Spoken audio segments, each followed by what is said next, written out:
Right digital exclusive మనం చూస్తున్నాం. వికారాబాద్ జిల్లా కోట్పల్లిలో హై టెన్షన్ వాతావరణం నెలకొందని చెప్పుకోవచ్చు. ఇటీవల రాష్ట్ర వ్యాప్తంగా తెలంగాణ వ్యాప్తంగా పంచాయతీ ఎన్నికలు జరగడం మనందరికీ తెలిసిందే.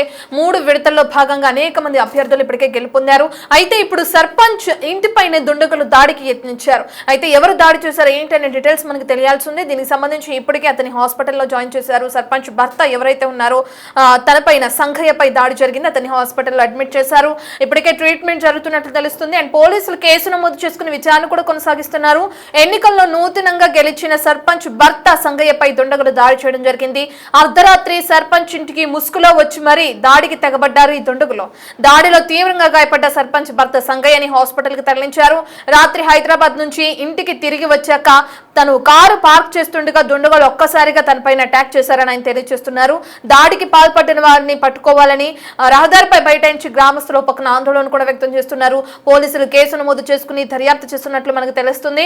ఎవరు చేశారు దాడి చేయాల్సిన అవసరం ఏమొచ్చింది అంటే ప్రత్యర్థులకు సంబంధించిన వాళ్ళు ఎవరైనా దాడి చేశారా, లేదంటే పాత కక్షల నేపథ్యంలో ఎవరైనా దాడి చేశారా, అసలు గ్రామస్తులే దాడి చేశారా, లేదంటే బయట నుంచి వచ్చిన వ్యక్తులు ఎవరైనా దాడి చేశారా అనే డీటెయిల్స్ అయితే దర్యాప్తులో భాగంగా తెరపైకి వచ్చే విషయాలుగా ఉన్నాయి.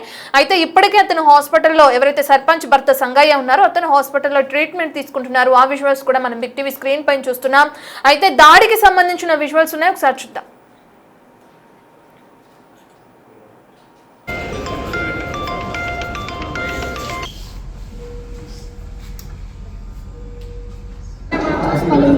చేష్టలో మాత్రం తప్పి శిక్ష అవడాలి, లేకపోతే మేము ఇంట్లో అవుతాం ఖచ్చితంగా.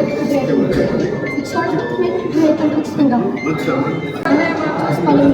చేష్టలో మాత్రం తప్పి శిక్ష అవడాలి, లేకపోతే మేము ఇంట్లో అవుతాం ఖచ్చితంగా.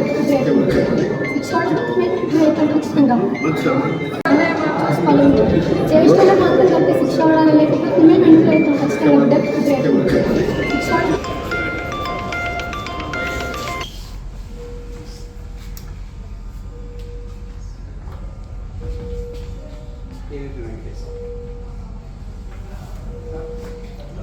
ఇంకైతే కళ్ళు తెరుస్తున్నాను కానీ ఇంకా పూర్తిగా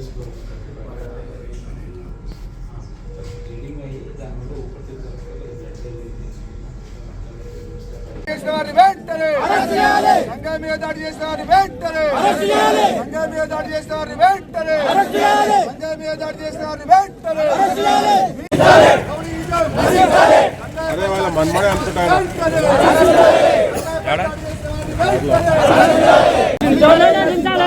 దొంగ రేవంత్ రెడ్డి డౌన్ డౌన్, దొంగ రేవంత్ రెడ్డి డౌన్ డౌన్, దొంగ రేవంత్ రెడ్డి డౌన్ డౌన్, దొంగ రేవంత్ రెడ్డి డౌన్ డౌన్, దొంగ రేవంత్ రెడ్డి డౌన్ డౌన్, దొంగ రేవంత్ రెడ్డి డౌన్ డౌన్.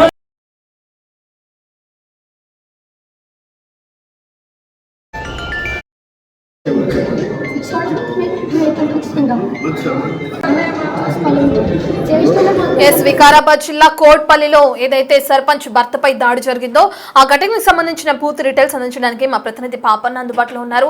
పాపన్న, మనం చూస్తున్నాం ఇప్పటికే సర్పంచ్ భర్త తీవ్ర గాయాలైనట్లుగా కూడా మనం చూస్తున్నాం. హాస్పిటల్లో ట్రీట్మెంట్ తీసుకుంటున్నారు. ఎవరు దాడికి ప్రయత్నించారనే డీటెయిల్స్ అయినా తెలిసినాయా? పోలీసుల దర్యాప్తు ఎక్కడి వరకు వచ్చింది అనుకోవచ్చు? ప్రధానంగా ప్రత్యర్థి పార్టీకి సంబంధించిన సభ్యులే ఈ విధంగా చేశారనే ఆరోపణలు కూడా తెరపైకి వస్తున్నాయి. ఏ విధంగా చూడొచ్చు పాపన్న ఇష్యూని?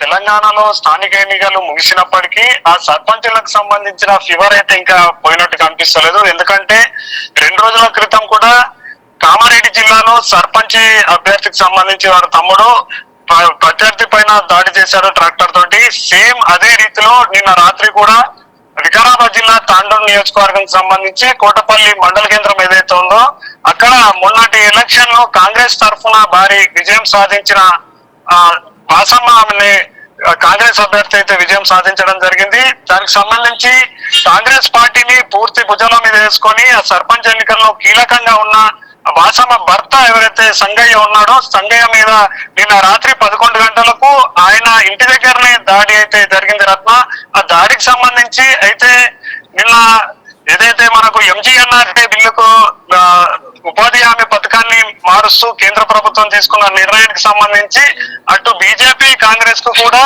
2 పార్టీలు దాన్ని వివిధ కోణాల్లో చూస్తున్నాయి. దానికి సంబంధించి రాష్ట్ర వ్యాప్తంగా కూడా నిన్న కాంగ్రెస్ పార్టీ అటు బీజేపీ రెండు కూడా పోటీన ధర్నాలకు పిలుపునిచ్చింది. అయితే నిన్న పూర్తి స్థాయిలో కూడా అటు కోటపల్లి మండల కేంద్రంలో అదేవిధంగా వివిధ గ్రామాల్లోనైతే అటు కాంగ్రెస్ పార్టీకి సంబంధించి కాంగ్రెస్ పార్టీ కార్యకర్తలు అదేవిధంగా అటు బీజేపీకి సంబంధించిన బీజేపీ కార్యకర్తలు కూడా ఆ ధర్నాలో పాల్గొన్నారు. వారికి సంబంధించిన నిరసన వ్యక్తం చేశారు. ఆ ధర్నాలన్నీ అయిపోయిన తర్వాత సాయంత్రం పూట వీళ్ళందరూ కలిసి మాట్లాడుకొని ఎక్కడో అక్కడ వెళ్ళిపోయిన తర్వాత ఎవరైతే ఈ సంగయ్య ఉన్నాడో సంగయ్య కూడా ఆయన అనుచరులతోటి పార్టీ కార్యకర్తలతోటి చిన్నపాటి మీటింగ్ పెట్టుకొని తర్వాత నైట్ 9-10 గంటలకి ఇట్లా డిస్పర్స్ అయిపోయారు. తనకున్న కారులో సుమారు 11 గంటల సమయంలోనైతే ఇంటికి చేరుకున్నారు. ఇంటికి చేరుకొని కార్ పార్కింగ్ చేసి ఇంట్లోకి వెళ్లే సమయంలో కొందరు దుండగులు అయితే రావడం జరిగింది. వాళ్ళందరూ కూడా పూర్తి స్థాయిలో మాస్కులు ధరించారు, మాంగి క్యాపులు ధరించేసి ఒక్కసారిగా సంజయ్ పైన కర్రలతోటి దాడికి పాల్పడంతో అతడికి అక్కడ తీవ్ర గాయాలైన పడిపోవడం జరిగింది. అయితే మెరుగైన చికిత్స కోసం అయితే సంజయ్ను వెంటనే హైదరాబాద్ లో ఒక ప్రైవేట్ హాస్పిటల్లో చేర్పించడం జరిగింది. ఈ సంఘటన అంతా తెలుసుకున్న స్థానిక పోలీసులు అయితే కేసు నమోదు చేసి విచారిస్తున్నారు. అసలు ఈ దాడికి ఎవరు పాల్గొన్నారు, ఎందుకు ఈ దాడి చేయాల్సి వచ్చింది, మొన్న జరిగిన స్థానిక ఎన్నికల్లో అపోజిషన్ వాళ్ళు ఏమైనా చేశారా, లేకుంటే తనకు సంబంధించి మిగతా ల్యాండ్ రియల్ ఎస్టేట్ గొడవలు ఏమైనా ఉన్నాయా, లేదంటే ఇంకా వేరే పాత కక్షలతోటి ఏమైనా చేశారా, రాజకీయ కక్ష ఉన్నదన్న కోణంలో పూర్తి స్థాయిలో కూడా పోలీసులు దర్యాప్తు చేస్తున్నారు రత్న. కానీ ఇలాంటి ఘటనలు చేసుకోవడం సరైనది కాదు.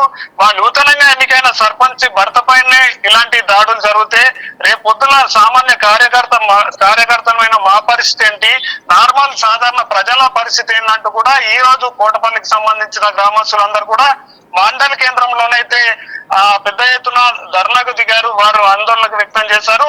వాళ్ళందరూ డిమాండ్ కూడా ఒకటే చేస్తున్నారు, ఈ దాడి వెనుక ఎవరున్నా సరే, దాడికి పాల్పడిన వారైనా సరే, దాడి వెనుక ఉన్న బడాబాబులు ఎవరున్నా కానీ వారందరినీ పట్టుకొని చట్ట ప్రకారం శిక్షించాలి, మళ్ళొకసారి ఇలాంటి దాడులు జరగకుండా చూడాలంటూ అటు పోలీసులు ప్రభుత్వాన్ని వేడుకుంటున్నారు Ratna. Right, thank you Papanna. ఇక మనం చూస్తున్నాం సర్పంచ్ భర్తపై జరిగిన దాడి ఏదైతే ఉందో దాన్ని ఖండిస్తున్నారు గ్రామస్తులు. రోడ్డు పైన కూర్చుని ధర్నాలు రాస్తారోకోలు కూడా నిర్వహిస్తున్న దృశ్యాన్ని మనం సెకండ్ బాక్స్ లో చూస్తున్నాం. మరోపక్క గాయపడిన ఎవరైతే సర్పంచ్ భర్త సంగయ్య ఉన్నారో ఆయన హాస్పిటల్లో ట్రీట్మెంట్ తీసుకుంటున్నారు. పోలీసులు ఇప్పటికే కేసు నమోదు చేసుకుని దర్యాప్తు కొనసాగించడం కూడా చూస్తున్నాం. ఇప్పుడే మా ప్రతినిధి పాపన్న చెప్పినట్లుగానే ఒక సర్పంచ్ భర్త పైన ఈ విధంగా దాడికి యత్నించారంటే సామాన్య గ్రామ ప్రజల పరిస్థితి ఏంటి అనేది కూడా ఇప్పుడు ప్రశ్నార్థకంగా మారిందని చెప్పుకోవచ్చు. మరి పోలీసుల దర్యాప్తులో భాగంగా నిందితుల్ని అదుపులోకి తీసుకుంటారా, తీసుకుంటే ఎటువంటి శిక్షలు విధిస్తారనేది మనకు తెలియాల్సి ఉంది. అండ్ గ్రామస్తులు ప్రధానంగా జరిగిన ఈ దాడికి సంబంధించి ఏ విధంగా అయితే ఆందోళన వ్యక్తం చేస్తున్నారో కూడా మనం చూస్తున్నాం. అసలు వాళ్ళు ఏమంటున్నారు, వాళ్ళు కొన్ని డిమాండ్లు వ్యక్తం చేస్తున్నారో ఏంటో ఒకసారి విందాం. ఈరోజు ప్రజలు ఇచ్చిన తీర్పుకు గౌరవించి ఓటమి గెలుపు సహజం ఇది, కానీ ఇంటి మీదకి పోయి దాడి చేయడం చాలా బాధాకరమైన విషయము. దీన్ని తీవ్రంగా ఖండిస్తున్నాం. ప్రతి ఒక్కరు గెలుపు ఓటమి ప్రజలు ఇచ్చిన తీర్పు, కోట్పల్లి ప్రజలందరూ కలిసి గెలిపించిండ్రు, కానీ ఇంటి మీదకి పోయి కొట్టడము ఇది పద్ధతి కాదు. దీన్ని తీవ్రంగా ఖండిస్తున్నాము. పోలీస్ వారు దీన్ని పోలీస్ వారు అందరూ ఎవరైతే దోషులు ఉన్నారో ఆ దోషులను పట్టుకొని తీవ్రంగా ఖండించాలి. ఇది పద్ధతి కాదు. గెలిచిన వెంటనే 3 రోజులు కూడా జీర్ణించకపోతే ఇది ఏం ప్రజాస్వామ్యము, ఇది ఏంది? పార్టీ కాదు పక్కకు పెట్టి ఒక సర్పంచ్ అభ్యర్థి, కోట్పల్లి ప్రజలందరూ ఎన్నుకున్న అభ్యర్థి, దానికి ఇంటి మీదకి పోయి దాడి చేయడం ఇది మంచి పద్ధతి కాదు. పోలీసు వారు దోషులను వెంటనే పట్టుకొని శిక్షించాలని చెప్పి తెలియజేసుకుంటున్నాను.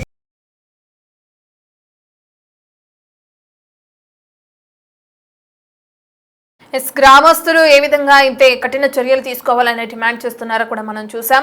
మరి పోలీసుల దర్యాప్తులు ఎటువంటి విషయాలు వెలుగులోకి వస్తాయనేది కూడా మనం వేచి ఉండాలి. ఇక గాయపడిన సర్పంచ్ భర్త ఎవరైతే ఉన్నారో ఆయన ట్రీట్మెంట్ తీసుకుంటున్నారు. అండ్ తన భార్య కూడా సర్పంచ్ గా ఉన్న ఆవిడ కూడా ఇప్పటికే ఆందోళన వ్యక్తం చేస్తున్నారు. ఇటువంటి వారిని కఠినంగా శిక్షించాలని. మరి ఎవరు చేశారు ఏంటి, ప్రత్యర్థులు చేశారా, పాత కక్షల నేపథ్యంలో దాడి జరిగిందా, ఒకవేళ గ్రామస్తులే చేస్తుంటే సర్పంచ్ భర్త పైన దాడి చేశారంటే నెక్స్ట్ మరి ప్రజల పరిస్థితి ఏంటనేది కూడా ప్రశ్నార్థకంగా మారిందని చెప్పుకోవచ్చు. దర్యాప్తులో భాగంగా మరికొన్ని విషయాలు వెలుగు చూస్తాయి. శిక్ష పడాలి, లేకపోతే